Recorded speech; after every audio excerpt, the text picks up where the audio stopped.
Here is my bottom five. Here is my bottom five. The Raiders.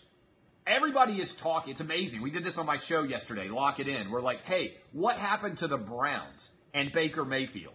And I said, my God, are we really talking how bad the Raiders have become that we're wondering why the Browns didn't go on the road and beat the Raiders? It took the Raiders a 2-point conversion with a minute and a half left to get into overtime with the Raiders and the Browns. The Raiders are awful.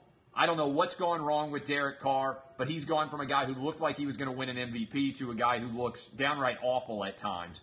Stop with your disagreements, all right?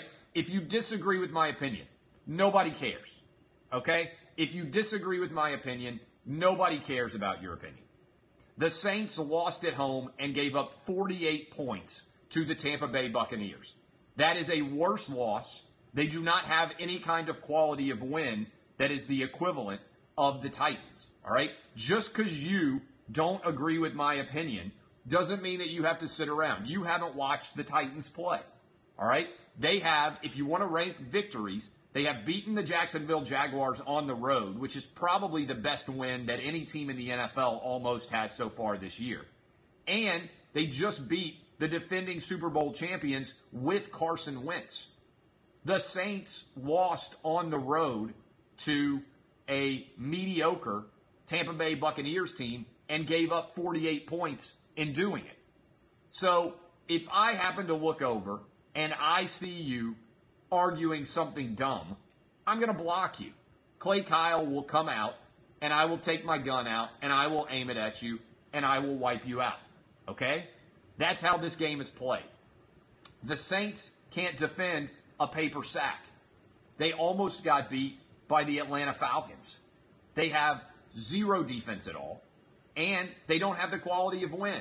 So sit around and argue about the Saints if you would like. Ironically, if you want to go in LSU sports parlance, right now the Titans are LSU. They got two of the best wins, and they're still getting no respect. Okay, bottom five. Raiders, 28th overall. Bills, 29th overall. The 49ers, I've got 30th overall. The Jets, I've got 31. And the Cardinals, I've got 32. Let me tell you something about all you offensive pyrotechnic guys out there. Offense eventually fades, okay? Eventually, you're not going to score 40 points in a game. If Patrick Mahomes doesn't complete that pass with his left hand, we're probably sitting around talking about how the Chiefs finally ran in to a great defensive team.